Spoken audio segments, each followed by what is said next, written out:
طيب بسم الله الحمد لله والصلاة والسلام على رسول الله أما بعد. So we said that a pillar is what, guys? A pillar is what? A pillar of wudu is that which if you don't do, what happens? The whole action is invalid, not just the salah. So when we say the pillars of something, we're talking about from one angle the bare minimum, the minimum of that makes it valid. That's number one. And also number two, that which if you miss it, you're missing out, or the whole action is invalid. So imagine it like a pillar of a building. Okay, a building may have windows, it may have a door, it may have a nice carpet, lights. However, if you take off a light, or if you take out a window, is the building going to come collapsing? No, it won't. Is the building going to collapse if you take out the windows or the lights? No. But if you take out the pillars, the structural pillars, like this one in the middle, can the building collapse? Yeah, of course. So the pillars are like that. If you take them, the action comes collapsing. So here, we're talking about the pillars of wudu. That which, if you don't do, your wudu is invalid. We're going to take the theory, we're going to take it down, and then inshallah we're going to do the practical, inshallah. The first pillar is intention. Okay? And some ulama, some scholars, they say that intention is a condition. Okay?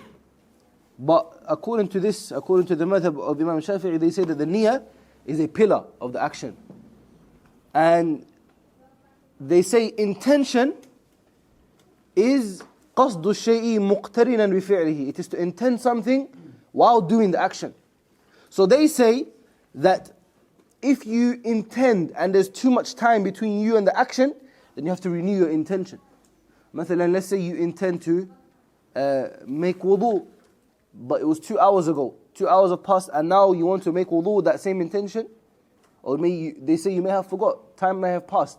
So they say that the intention here is when you're about to do the action. So when we say intention, meaning you have to specify the intention. For example, a person who is making wudu, but just because it's a hot day, he wants to wash his arms and his face and his legs, and he happens to just follow the actions of wudu. However, he doesn't have the intention of wudu. Is his wudu valid as a wudu? Why? Because he's missing the intention. The intention does two jobs. Maybe you can write this down. It does two jobs. Having an intention does do two jobs. Number one, it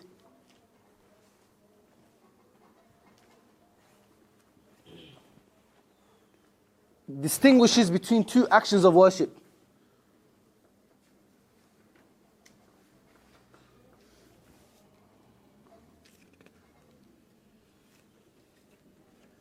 It distinguishes between two different acts of worship. Let's take an example. Who can give me an example of two actions of worship that look the same, but the intention separates them? Sunnah prayer and fard prayer. Ahsan, give me an example. Give me an actual, a real life example.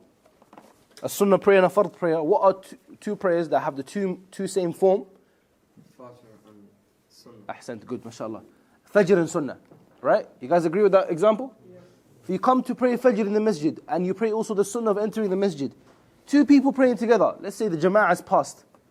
How do you know which one's praying Fajr and which one's not? You can't. It's the intentions, right? So the intention distinguishes between one worship from another act of worship. And intention, it distinguishes actions of worship from non-actions of worship, normal actions. Like, let's take for an example, taking a bath or shower and doing ghusl. Ghusl is when you need to take a shower. Let's say a person may have been intimate with his wife or ejaculated or whatever it may be. Okay? Or a woman, she was on her period. What's the difference between a person taking a normal shower every morning and him taking a spiritual ghusl? What's the difference here? It's the intentions, huh? It's the intention. So the intention is very important, guys. Okay? It's very, very important. We don't say the intention. This is a very important point. A lot of people think that the intention is mutalaffaz bihi. You say it. I say, I nawaitu kada, I intend this and I intend this. And a lot of the scholars, they say this is not correct. Or majority of them, and they say that even it can be an innovation, a bid'ah. The only time some of the scholars give an intention that you're allowed to say the intention is someone who's suffering from some sort of waswas. Someone who has an issue with, let's say he's got mental issue, and he is always confused about his intentions. In that case, we say to that person, you can utter your intention to remind yourself. But for a person, a normal person, to say, I intend to make wudhu, I intend to make salah, before you do the action is not correct. You don't say it. Because the place of the niyyah is what? The heart. Okay, the place where the intention occurs is in the heart. Okay? Okay. That's number one. What's the first pillar? Intention. The second pillar of wudu is washing the face. Washing the face. Okay? And this is found in the ayah. Allah says in the Quran, يَا أَيُّهَا الَّذِينَ آمَنُوا إِذَا قُمْتُمْ إِلَى الصَّلَاةِ فَاغْسِلُوا وُجُوهَكُمْ O you who believed, if you go to pray, if you stand up to pray, then wash your faces. Wash your face. So the first act of wudu is washing the face. So here we see that the washing of the hands is not part of the pillars. Okay? It is not part of the pillars. Also gargling the mouth and the nose, according to the madhab of Imam al-Shafi'i, this school of thought, is not part of the pillars. It's a sunnah. Washing the nose and the mouth. And the reason they say that it's not part of it, is that they say the face, the wajh, is ma wajahaka, that which you can see. The nose and the mouth is inside. So it's not considered part of the face. طيب?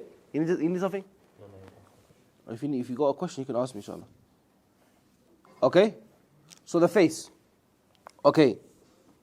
What is the face? What do we consider the face? The face is, ulama they say, and write this down, from the beginning of a person's normal hairline. And when we say normal, we don't mean a person whose hairline is receding. It starts from back here. No, we're talking about normal people, where their hairline usually starts. Okay, from the beginning of the head up to the bottom of the face. Okay, up to the chin. We're going to talk about what he does when he has a beard.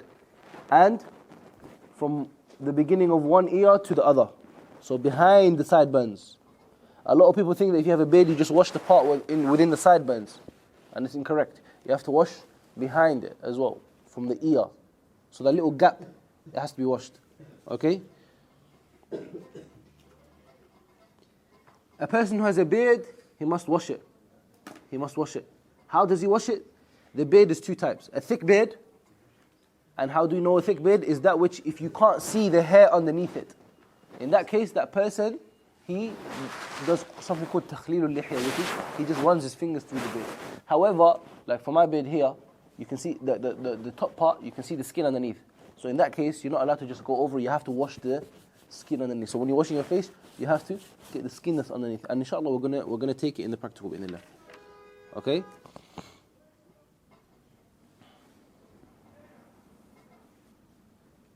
And how do you do it? You use your two hands, okay? You have water in your hand, you put water in your hand, and you bring it to your face, okay? And we took before that the water has to be flowing to some sort. If the water is not flowing, or the water is like, there's no water flowing in your hand, it's like wiping, and it's incorrect, okay?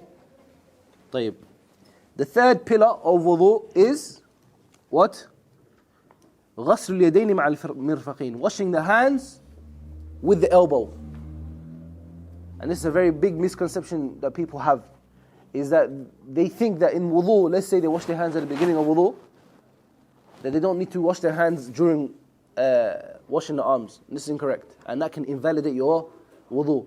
When you're making wudu, you wash the hands, the fingertips up to the elbow, and we're going to see how that looks, inshallah. So write that down. Washing the hands up to the elbow. Okay, and that is in the statement of Allah, وَأَيْدِيَكُمْ إِلَى الْمَرَافِقِ, and your hands up to the elbows.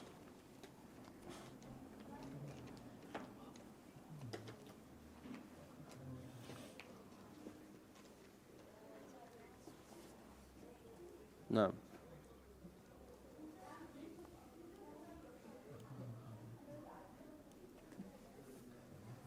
And we said before that one of the conditions is that the body has to be free from any barriers, right? we said that the body has to be from any barriers. So if you have paint and you're washing your arms and the paint has not been washed off first or scratched off, then the wudu is invalid because the paint, what does it do? What does the paint do? Yeah, it blocks the water from reaching the skin. Right, Abdul Samad?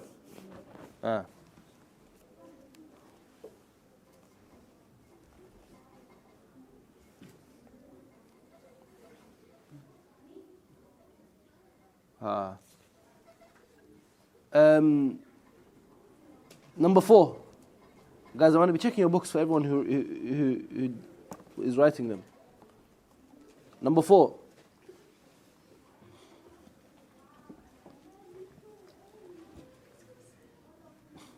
Wiping part of the head. And when we see here part of the head, this is according to the madhab of Imam Shafi'i. They say that the minimum is just to wipe part of your head. So the wiping of the whole head, as we're going to see, is sunnah. And they say, and the reason they say that is that they say that the head in the Arabic language is that which is made up of follicles, some follicles of hair, some hair. Okay? And it is enough for you to wipe one part of the head. However, the correct and the strongest opinion is that you wipe the head, because Allah says, وَامْسَحُوا بِرُؤُوسِكُمْ, your heads. And so, the whole head. And that is most in line with the sunnah. And they also take it from the fact that when the Prophet was wearing an imamah, a turban, the Prophet ﷺ wiped part of his head and then wiped the rest of the turban. So to show that part of the head is valid. So, wiping part of the head. And the woman, how does she do it? She enters into a hijab and she wipes part of her head. Similar to the man, he can wipe part of his head. Like the best is to wipe the whole head, as we're going to see, inshallah. Okay? Okay. The 5th pillar of wudhu is washing your feet with the ankles. Number 5 is what? Washing the feet with the ankles. As Allah says in the Quran, وَأَرْجُلَكُمْ إِلَى الْكَعْبَيْنِ, and your legs up to the ankles.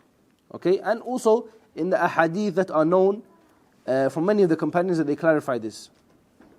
Okay, and the ankles here, we're talking about the 2 bones on each side of the foot.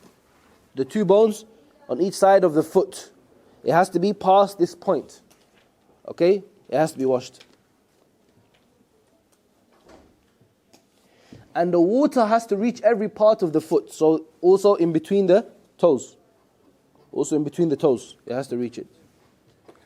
One day, in the hadith of Abdalla ibn Amr ibn al-As and Abu Hurairah and Aisha, in Bukhari Muslim, the Prophet ﷺ, he shouted saying, وَيْلٌ لِلْأَعْقَابِ مِنَ النَّارِ, woe and destruction be to the ankles from the fire. And what is being referred to here is that there were a group of people who would make wudu and they would wash their feet and leave parts of their ankles dry. They would wash their feet and leave parts of their ankles dry. And the Prophet ﷺ, he said that these ankles, they are ankles from the fire. And Umar radiallahu anhu, he said, a man, he made wudu and he left off a place or a point of the foot the size of a nail, ala qadamayhi. So the Prophet ﷺ, he saw and he said to him, irji' فأحسن wudu'a, go back and perfect your wudu.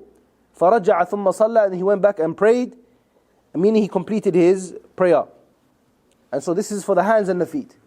You have to make sure that the water reaches every part of your foot and your hands. You can't, what some people do is that they just wag their feet in under the water. And this is incorrect. You need to wash it, and you need to use your hands to make sure it's reached every part, as we're going to see in the practical, inshallah. Okay?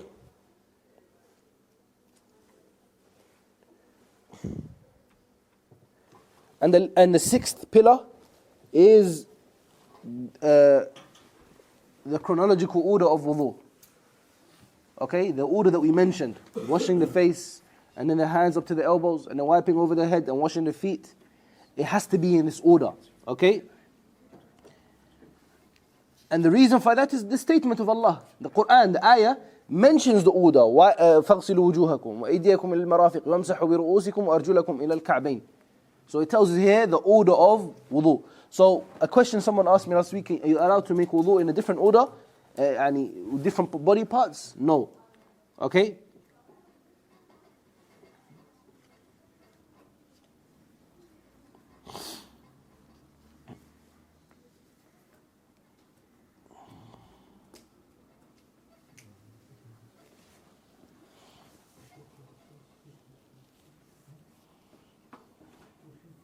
So what we just listed now are what? What do we just list?